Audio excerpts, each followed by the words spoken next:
Good morning. I'm Dr. Nathan Provost, otherwise known as the Dramatic Historian. We're here today at the Kellerman Lorimer Hall, and we are going to be listening to Dr. Kurt Fields, as well as Lyle Randolph and Louis Picone, talk at the 12th Annual Ulysses S. Grant Symposium. Dr. Kurt Fields is the preeminent living historian of Ulysses S. Grant. He's actually going to be talking to us today about the Battle of Belmont and Ulysses S. Grant's role in that particular battle. The second speaker, Lyle Randolph, is going to be talking to us about Ulysses S. Grant's first actual test trying to capture the elusive Jeff Thompson, otherwise known as the Confederate Fox. And finally, the third speaker, Louis Picone, is actually going to be talking to us about the legacy of Ulysses S. Grant and his rise and fall throughout the 20th century in relation to his tomb located out in New York City. So let's go inside and take a listen. Camp Johnston after Albert Sidney, and School of the Soldier had a few hundred troops, so about 600 or 700 from what my information is for me. And we had actually had Belmont, then we abandoned it. Then when Polk comes in, he sends troops over and they started working over there in Belmont. And when I got to Cairo on the 4th, the 5th, Charles C. Arnault called on me, if that's his name. I don't think that's his name. But he's a spy from Memphis. And he said, you've got to go to Paducah, Kentucky, a few miles north of Cairo, and stop Polk from marching and taking Paducah, Kentucky. Well, that's all I needed, because as you well know, Paducah, Kentucky is so important because within a few miles of Paducah, right there is where the Tennessee River meets the Ohio. And then a few miles south, you got where the Ohio meets the Mississippi. And then you got where the Cumberland, there at Smithville, I think Smithland, a little north of Paducah. So you got the Cumberland, the Tennessee, the Ohio, and the Mississippi all coming together within a few miles of each other. You have Prentice that's coming across from Ironton. They're at the same time, guess what Thompson decides to do? He goes and raids the bank at Charleston. So he took about 200 or 300 men. They went to Charleston. He found the teller, made them go to the bank, opened the safe, and said, I will give you a receipt, but I'm taking all your money. And he took about $57,000 in gold and silver from the Charleston Bank. All right, we're lucky enough to be here with General Grant. And General Grant spoke about the Battle of Belmont today at the Ulysses S. Grant Symposium. Well, first and foremost, I want to say thank you for being here. And first question I actually have for you is, why Belmont? Because I wanted to get my troops blooded and have them see some combat. We had been dispatched by Fremont to go down the river and create a diversion. Myself going down the west side of the Mississippi, and General Charles Ferguson Smith going down the east side to create a diversion, making Leonidas Polk, as how he pronounces it, think that we were going for Columbus, Kentucky, when I was not. I wanted to take Belmont because the Confederates were using it as a camp of the soldier to train men, take them from civilian to military. And I was concerned that with Polk moving out, and my information was that Polk was going to leave Columbus and go into Missouri, and try to join up with Sterling Price and Hardee. I had sent Richard Oglesby and 3,000 men into Missouri and in the chase with Fremont for Sterling Price and Hardee. I was concerned that Confederate troops with Polk or Gideon Pillow would come in and close up behind Oglesby, and I wanted to prevent that. So I wanted to dismantle the School of the Soldier that they were holding there at Belmont. I wanted to protect my troops from being caught in the pincher movement between Sterling, Price, and Hardee, and Pillow and Polk. So that's why I went for Belmont, and I also wanted my troops to get some combat experience. So those are the three reasons I did what I did, albeit without orders. I did not have orders. I had orders to conduct a demonstration. I thought attacking a Confederate position would be a demonstration enough. And what were some of your contingency plans in preparation for this battle? I had Henry Walk in command of the two timberclads, Lexington and Tyler. They were leading the four steamboats that I had my troops on. I had two groups of troops, one under command of McClernand, John McClernand, the other one under the command of, I don't recall his name, and taking two troops in. I had the Chicago Light Artillery Battery with 6 guns and had 2 companies of cavalry. We landed about 2.5 to 3 miles north of Camp Johnston, as the Confederates were calling it, because the river curved to the east, and that put a forest and river between my troops landing at Hunter's Landing and Polk and those 140 guns that he had on the bluff at Columbus. Contingency plans, I had none. I had no doubt that we were going to land, assault Gideon Pillow and those troops at Camp Johnston, and take them, which by the hardest we were able to do. Did you happen to know General Pillow or General Polk? I knew Pillow. I had met him in the Mexican War. He didn't worry me. He's the only Confederate general about whom I am openly disdainful. If I'd captured him, I would have let him go because he was doing us more good commanding Confederate troops than us having him in a prison. I knew who Leonidas Polk was. He had graduated from West Point in the class of 27. I was 43. I did not personally know Bishop Leonidas Polk, the Bishop of Louisiana, Episcopalian bishop, but I think he should have stayed in the pulpit and out of the uniform. Uh, we'll see how it turns out for Bishop Polk, the fighting bishop, as he's known. Sure. Well, during the battle, was there anything that surprised you or something that was unexpected? The breakdown of discipline of my troops, because we had fought for almost 3 hours. Sometimes it was hand to hand going through the forest, and they fell back into the open at Camp Johnston, named after Albert Sidney Johnston. They had several hundred yards of abattis, the sharpened limbs pointing out toward the enemy, in this case us, and my men boiled through and over the abattis, and it was some savage hand-to-hand combat. We prevailed, and the Confederate troops fell back, some into a forest on the edge of the flat where Camp Johnston was, the others to the edge of the riverbank and down below the riverbank, because the river was the lowest it had been that anyone could ever remember during the summer of 61. So the water level was significantly below the bank. So Pillow's troops went to the bank and dropped down out of sight. Now, my men, as soon as we took over the camp and the Southerners skedaddled, discipline completely broke down. Some of them even threw their weapons down. They were looting and dancing and hallooing. And more disturbing was my officers, particularly McClernand, galloping from one tent, one campfire to another, giving speeches about old glory and honor and country and freedom forever and hurrah us.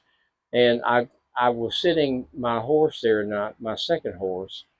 My first horse had been shot out from under me. I was able to get off of him before he collapsed. I lost my saddle with my name engraved on it. I lost my gold pin that I treasured and some other personal items. My captain, Hillier, St. Louis attorney, now a captain on my staff, asked me, "General, would you like my horse?" And I said, "Why, thank you, yes, I would." And so I was on the second horse of the day, and with great consternation, I watched my army just dissolve into a riot, and I couldn't stop it. I was powerless to stop it. Now, what did stop it was when I ordered my officers, such as those who were with me and not involved in the rioting, I said, burn their tents. And when we set fire to the rebel tents, that got the soldiers' attention. But more so, what got their attention was when we fired the tents, Polk sitting over on the bluff just across the river with 140 guns, and the wood of Polk, a Columbiad that fired 128-pound shells, he began to open fire because he did not shell us as long as there were Confederate troops intermingled with ours. When he saw us firing the tents, he knew the Confederate troops were gone. It was only Federal, so he opened fire. That got my soldiers' attention. Then they saw, as did I, coming across the river were 5 steamboats from the water line to the Texas deck, gray with Confederate troops. 5 regiments, 2 of them coming to us, and 3 of them coming to us, 2 going just north of us to land between us and our boats to get back on the river. It was a time of great consternation. Now, my troops panicked, and what are we going to do? There was hand wringing and weeping and gnashing and wailing of teeth, and I got them calm, and I said, you fought your way in, you're going to fight your way out, fix bayonets.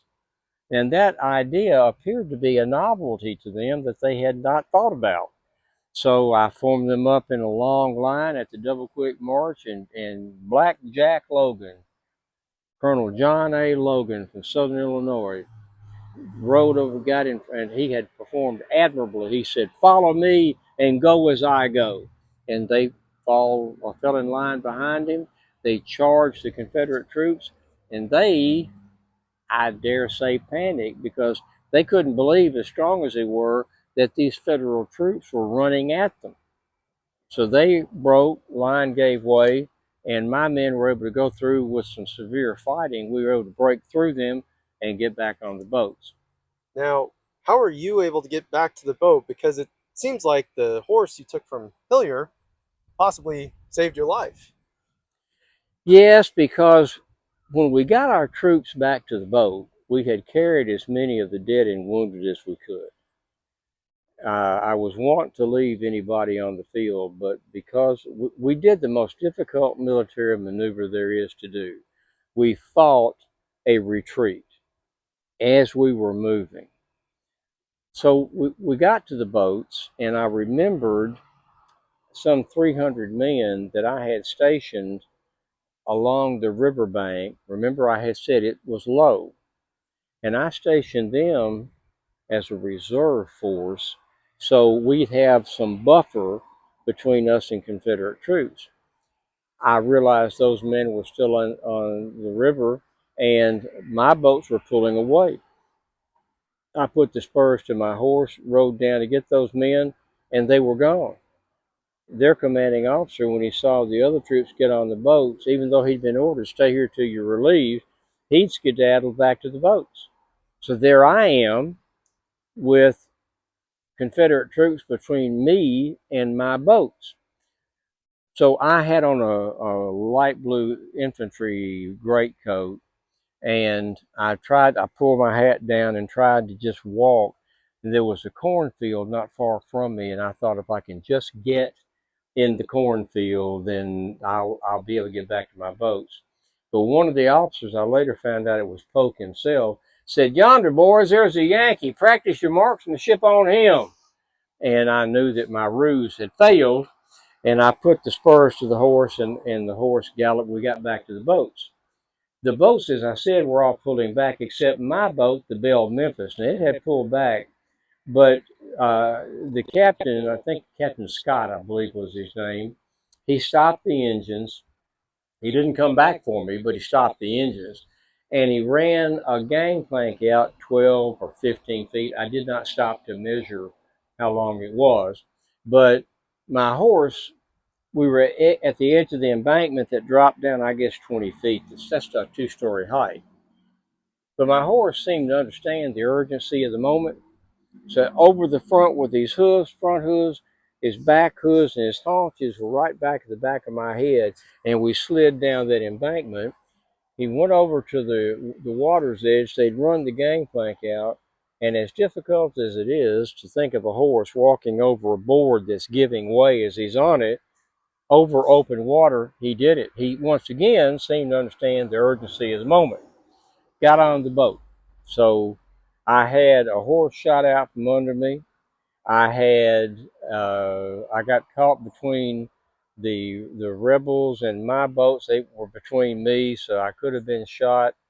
When I got, that's two narrow escapes. When I got back on the boat, I went up behind the deck behind the wheelhouse, the captain's cabin, and I laid down on a sofa. He had a slave bed type sofa with the wood ends that come up. And I laid down. I heard some firing outside and some yelling. I got up to go out on the deck to see what the situation was. It was some rebels up on top firing of the bank, firing down on us. And they were just a little bit of difference in height, how low the water was. I told my men, stop firing, they're out of range. And I went back in the cabin to try to lie down again. And it was at that time I discovered that a ball had gone through the head of the sofa and embedded in the foot of it. And had I not gotten up, the path of the bullet would have been right through my head. So I narrowly escaped death 3 times at Belmont.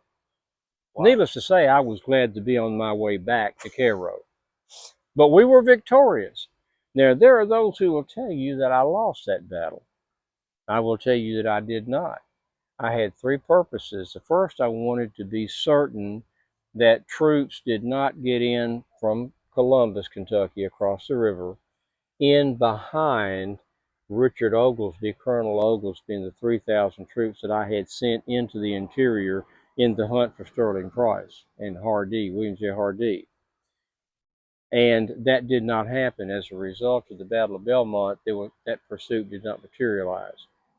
The other issue was to destroy the Camp Johnston camp of the soldiers, or whatever they were doing there. And that camp was never reestablished. So I was successful in both of those objectives. The third objective is more aesthetic. I wanted to expose my men to combat. I wanted them to see the elephant because they've been drilling some of them since August, and it's now the 7th of November, and they needed to see the elephant, and they were ecstatic to have seen the elephant on the way back, despite having, I understand, 100 killed and some 300 wounded, heavy casualties, 20 or 25%. My men were actually singing on the way back up the river to Cairo, Illinois. And they had at last seen the elephant, and they had proven themselves to be effective fighting soldiers. So I accomplished all 3 of my objectives for the Battle of Belmont. Well, I have one last question for you. Certainly. What is it that you wanted to do next after Belmont? I had talked with Charles Ferguson Smith, General Smith, who had been my commandant of cadets when I was at the academy. Now he's General Smith under my command. My commission predated his, and he's my mentor. I talked about many things many times with General Smith, and after that demonstration, he told me, I have seen the Cumberland. He'd been at Smithland, Kentucky, north of Paducah, just north of Paducah, where the Cumberland comes into the Tennessee. Then the Tennessee at Paducah comes into the Ohio, and then a few miles south, the Ohio meets up with the Mississippi. So within just a few miles, you've got the mouths, a nexus of the Ohio, the Mississippi, the Tennessee, and the Cumberland rivers. The Tennessee River flows 650 miles from the Mississippi River all the way down through Tennessee, across North Alabama, back up at Chattanooga into Knoxville, 657 miles long. To take the Tennessee River would have been a sword in the belly of the South. The Cumberland River goes into Nashville, Tennessee, just a short distance from Fort Henry, as it were.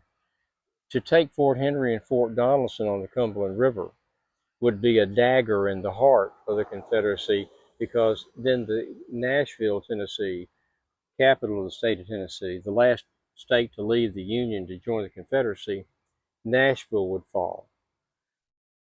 Ferguson Smith told me, I think we can take Fort Henry on the Tennessee, and then we can take Fort Donelson, a much more substantial fort, 12 miles away on the Cumberland.